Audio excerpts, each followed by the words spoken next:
Hello and welcome. Today I want to go through all the zodiac signs and their some of their some examples of their challenges and of their harmonious energy so that you can in your life recognize these energies of the signs. And here you have also the symbols for the signs and the associated planets and associated houses. So they share themes with the associated house and planet design. So this is how one way you can learn how to apply the houses is you learn what sign correlates to each house, for instance. Okay, so this is from my perspective, and of course, I can't bring up everything in this video because I don't want it to take all day, but it's to give you some sort of idea of these energies, like a bit of a overview introduction type of thing.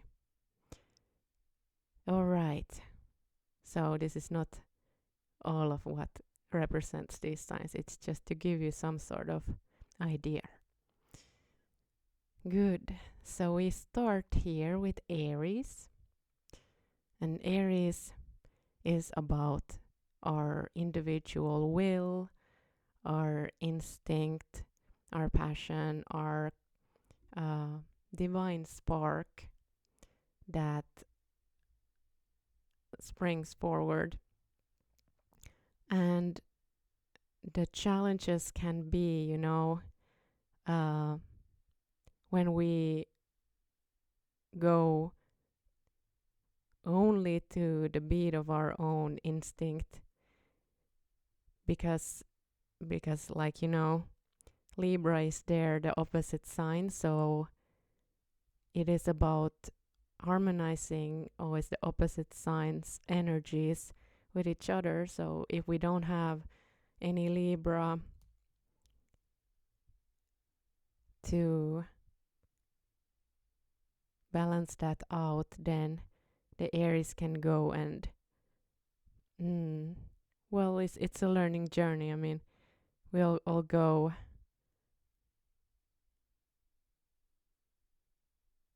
in a way seek ourselves in separation from others, but and in some sense that is important and yeah, a journey of where we find who we really are, but in the same way, like we find it in our connection with others. It's like, how are we bringing that individuality into the relationships? And for Libra, it is about seeking harmony in some ways. Like, we don't want to like compromise our authenticity in it, but in a way we do want to, make sure that we're not going against all wishes that others have either. It's like, if the way we want to live doesn't fit with someone else's idea of what they want to have around, then maybe it's better to keep distance.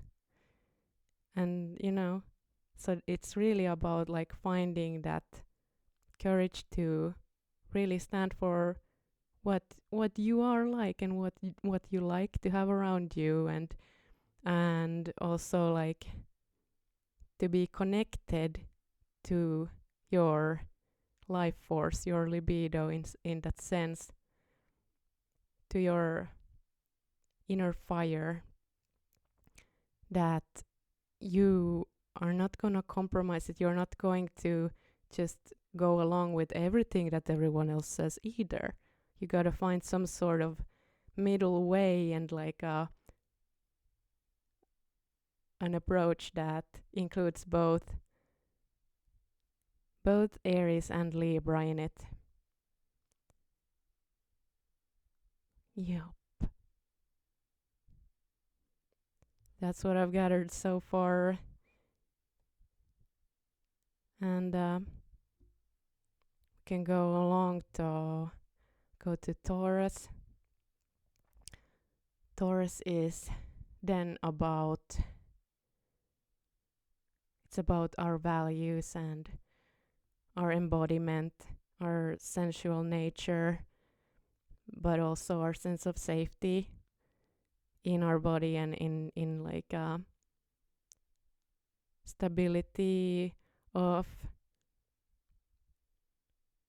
stability of life, a sense of safety in the sense that we feel that we have and we will keep having what we need. And the challenge then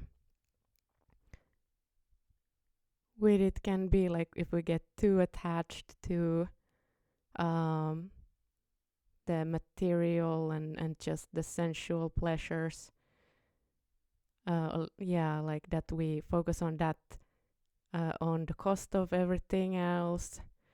Kind of obsess about it. And on the other side, we have then the Scorpio sign, which is about transformation, and it's like that is what then can help us get unstuck and to get past that obsession, because it's about renewal. It's about, in a way, that of the old and renewal, rebirth. So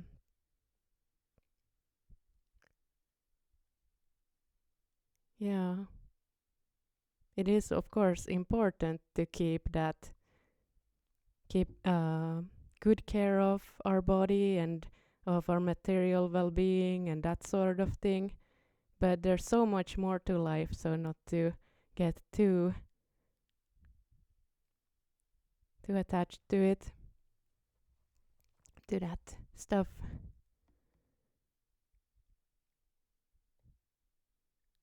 And Gemini, we have our communication, both like in with each other, but also in a way our inner communication, and even I connect it to the in a way because Mercury is like a messenger of the gods too, so it's in a way it connects us with the divine as well. It connects the different realms, and that is done by communication. So that's why communication is so important. And here it is in the sign of Gemini, represented of this multi-dimensional zodiac wheel that talks of like all these energies that we all encounter in our lives, these building blocks or like different dimensions of our experience. So the challenge, I guess, of Gemini would be like, there are so many words, but it still doesn't, it doesn't fully ever express what is. There's never enough words. There's never enough, because the words themselves are not what they stand for. So when we express with words, or even when it's an image or any kind of other creative expression, it will never be what it represents. That idea of like the name that can be named is not the eternal name. So we have to keep it in a way fluid and flexible and changing, and remember that if we define something, it's not the final definition. It can keep changing. And that's part of like, I guess, Gemini's challenge then, like not to get too attached to, well, I don't know, maybe that's not Gemini. But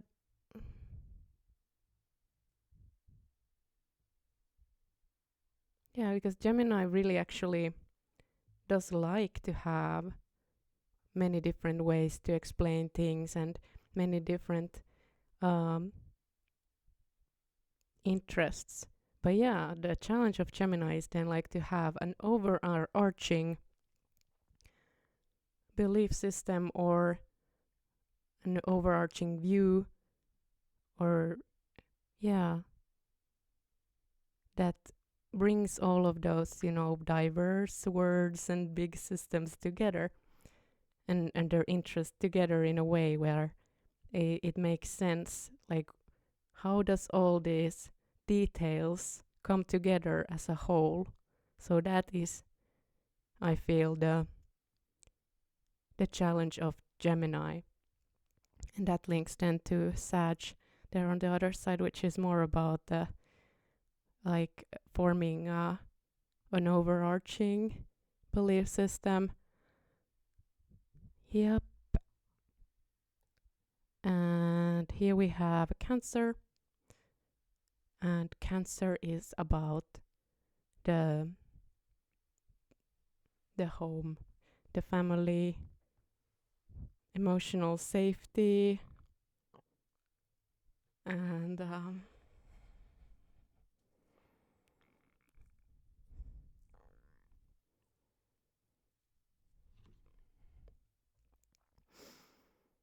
the challenge of Cancer would be to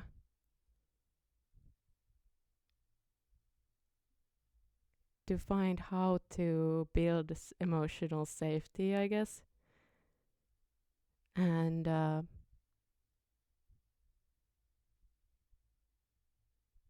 how to be that for ourselves, and through that for others. That's the only way.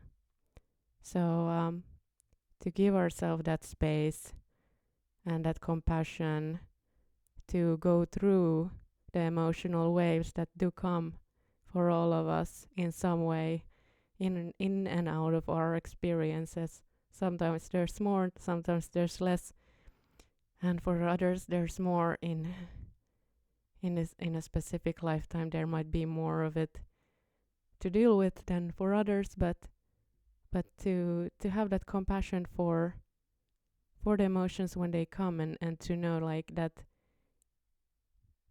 they too will pass when we show and send those parts of us love that are feeling difficult emotions inside. So finding really like in the experience of that, you can't really exactly explain it. You just got to, well, you can talk about it, but it's like, yeah, finding ways to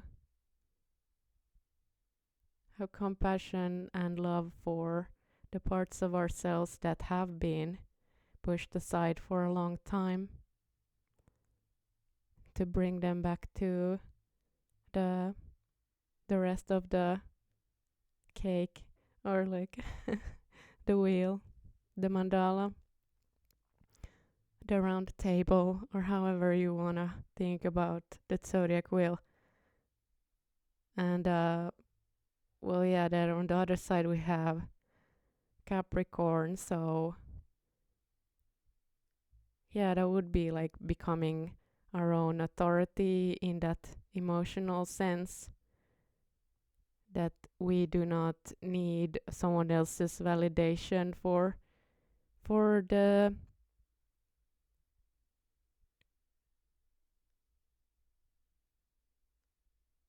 emotions, even though that's always nice, we really awfully much appreciate that always, but that is not like required. um but also at the same time, like to have that Saturnian setting of boundaries, of like restricting contact with people who are not treating our inner child or our woundings nice, or not like respecting it when we're saying like this doesn't feel good, and they keep doing what doesn't feel good. Then we need to set those cardinal boundaries in place. Yeah. Hmm. And here we have Leo. Leo is about expressing that inner creative fire that was ignited in Aries. And here we have it expressed in the sun. And it is about creativity and our artistry in many different creative forms.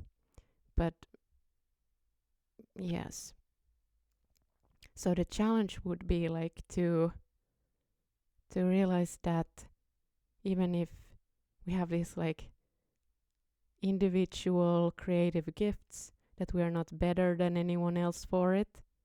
Even if everyone else doesn't have that sort of gifts, they have other kinds of gifts that they bring, or they have different expressions of different gifts that they bring to the collective. So we have here on the other side Aquarius, which is about community too, and about the new. So it's about how can we bring the creative gifts that we have in service to the community in a way that serves both us and others, and that kind of goes into Virgo already, but yeah, Virgo is then about bringing those indeed gifts that we have, those that unique insight and experience too, and also it's about keeping to refine what we do. We can have a bit of a hermit period, and then we come back with the refined work that we have based on the experience, the feedback, making it better. And that's how Virgo evolves. And also like one of the challenges of Virgo is like about like that it can't be perfect in the sense that Virgo wants it to be. It's like to accept where they are in the process is a big challenge for Virgo. It's like Virgo wants to be, I guess, the smith when already at the beginning, but we need to find that perspective of that it's okay to be in the process. It's okay to that it is the way it is right now, and then we can make it better with time, and that is perfectly fine, and that it is right that way. We can't help it. We need to accept it and ourselves as we are where we are, and that's where we can evolve from when we see the reality of how things are. And let's see here, opposite sign Pisces would be how to bring that to Virgo.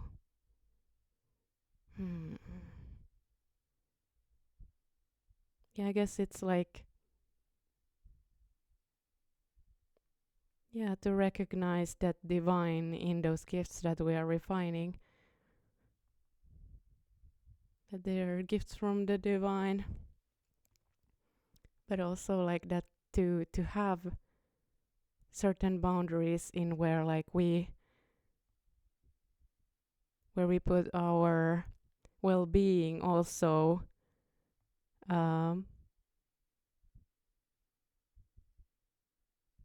as an important thing to consider. Like even if we want to serve others, we want to keep ourselves healthy in doing it, so that we're not overgiving and having poor boundaries.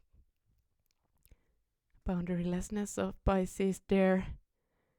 But yeah, let's go the other signs still, even though we went kind of a little bit into them with the opposite sign stuff, but we can go the rest still of the zodiac here.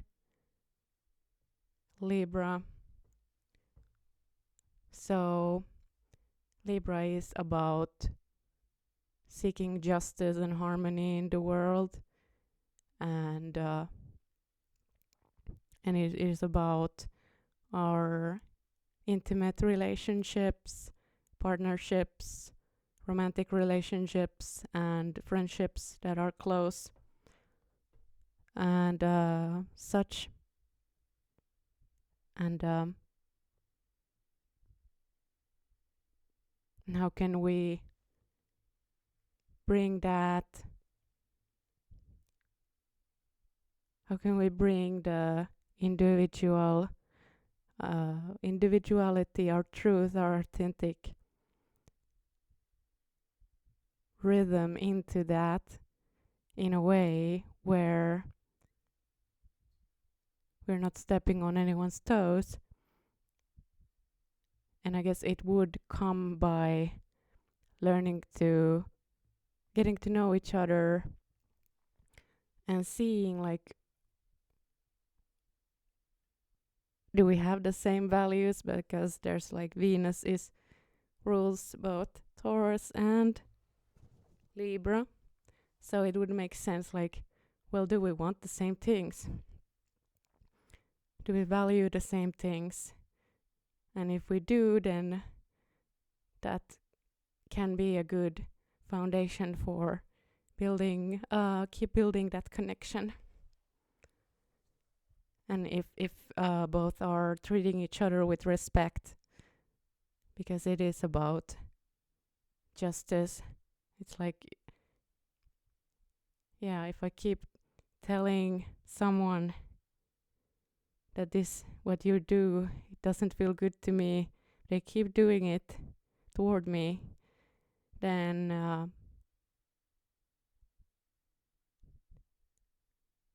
I'm gonna go Queen of Swords and cut that out.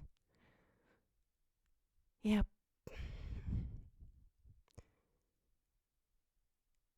Because there needs to be some sort of limits to things. And that doesn't mean that you can't repair things, but it's like it needs to be built from respect, mutual respect. That's how I see it. And then that authenticity of Aries, and that we can bring our true self into our connections.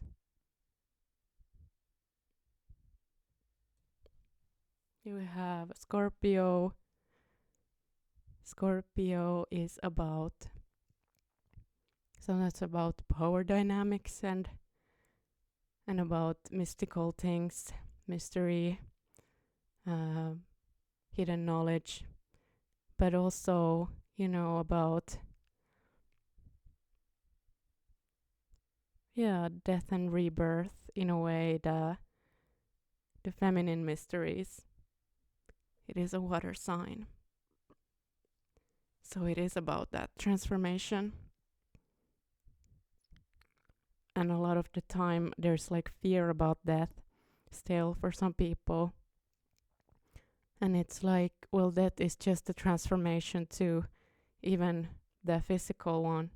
But what Scorpio also a lot talks about is that psychological death and rebirth that we kind of go through several times well, I don't know if everyone does, but some people go through it several times in their life, where moving from one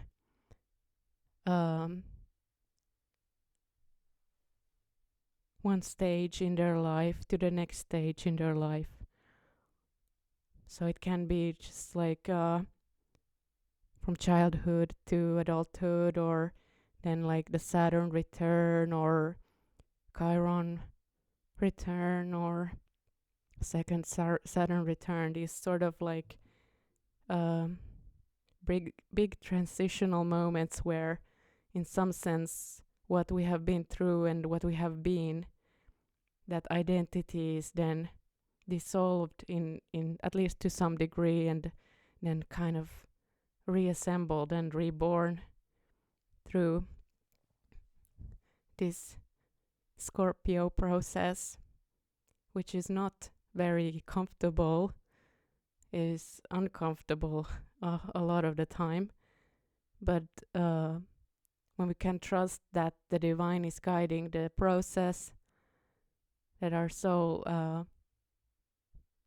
is eternal, but it's just this personality ego side of us that is going through a transformation, and we can in a way hold on to that through the difficult process. All right. And of course, what helps in that intensity is the opposite sign of Taurus, with that body connection, the groundedness, the nature connection, the beauty, and maybe stillness too, and resting, and the pleasures that will help also in stabilizing that process. We got Sagittarius. Sagittarius is linked with our intuition and expansion, which happens much through our lived experience and a sort of adventure where we go out and find out about things. We go out in the world. And I guess to find out what works for us specifically. And it's like we try different things, like, does this resonate with me? Does this resonate? And we find different, I guess, world views that we kind of try on and see if this works for me. And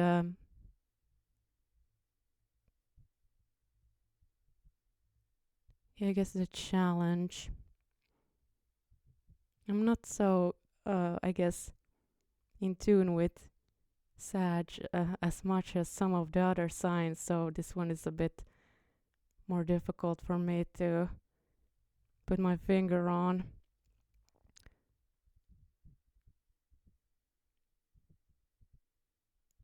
But yeah, I guess it's about putting all those details of Gemini into perspective and kind of making a mind map, like seeing it all as part of the bigger picture. And I think that's the challenge, or part of the challenge of Sag, to not get drowned into all the multiple different ways of explaining things, to keep exploring, but to kind of keep it into perspective. Yeah.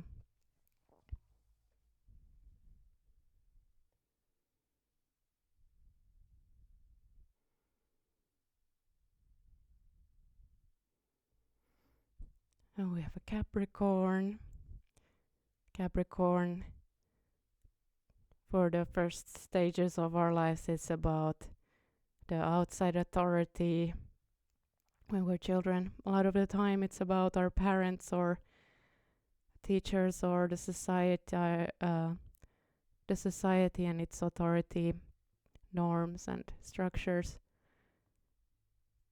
But it is like, in a way, it is that challenge of the existing authority and their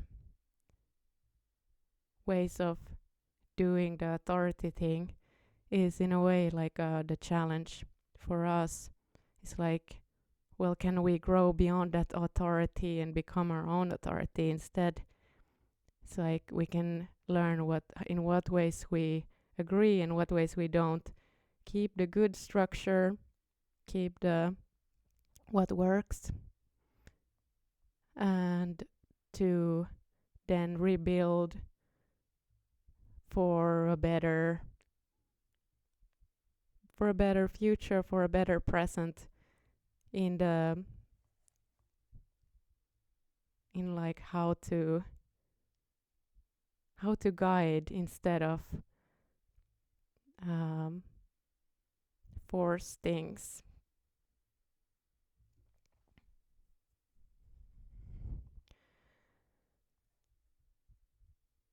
Yeah, because Capricorn can become way too rigid in the sense like that it doesn't renew itself enough. So that's when we need renewal. But yeah, it's also like to bring that opposite sign of Cancer into the authority, into the leadership that we have, to bring that, you know, compassion for ourselves but also others, and then that lead from that.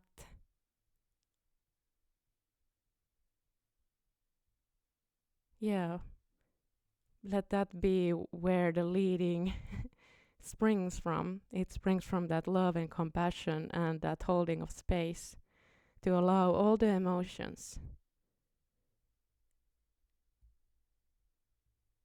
So, yeah, especially when Capricorn doesn't allow the emotions, that's when it really becomes like a out of whack Capricorn, because the signs always need their opposites to create something even more and better than on their own. And of course, the whole full 12 signs together is the ultimate mandala of multidimensional life.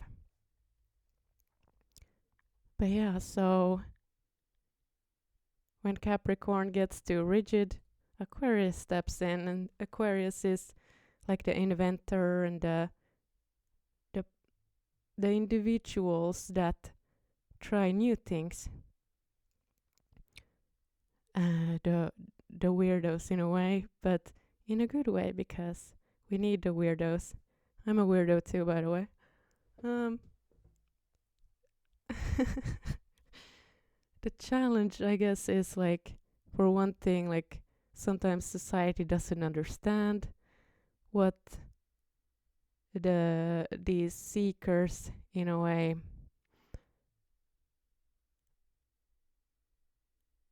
are trying to do, and it is to bring in again, like, you know, that renewal too, because if we have no renewal, then we get like so rigid, and so it gets,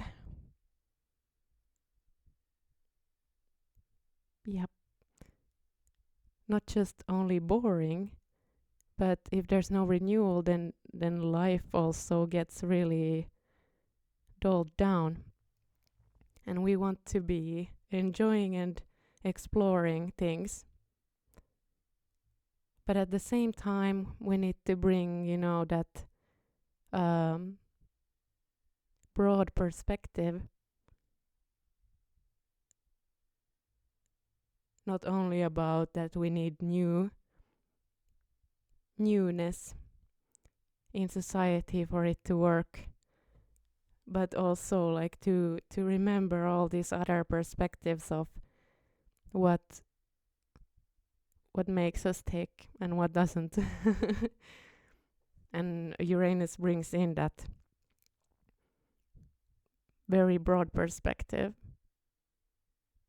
and to bring that creativity into the service of wholeness, of that bigger whole that we all part of. And yeah, Aquarius, Uranus sees that bigger picture, and Pisces represents the wholeness, the entirety of everything. And it also represents the divine. And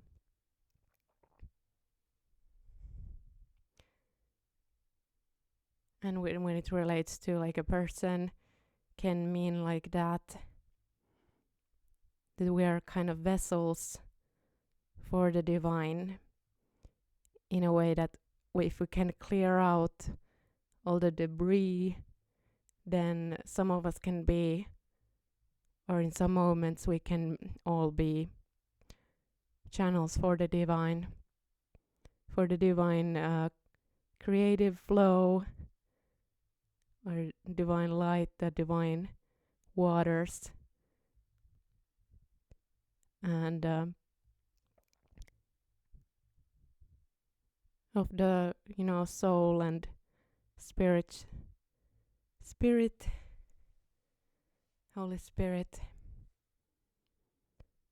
And the challenge though is like, because it's everything, it's like there's this sense of boundarylessness that can be an issue, and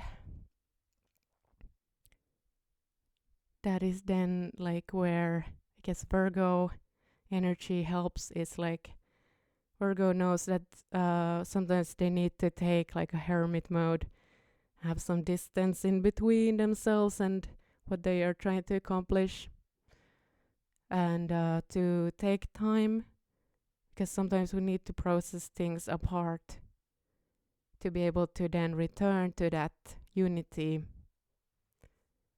later on. So I guess the challenge would be like to notice that and take action on it, and also respect each other when we need space. To respect the other's wishes in that sense.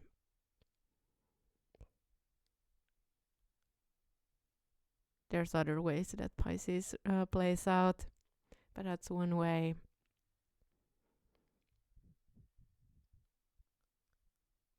Yeah, I think that's about it, what I have to say today.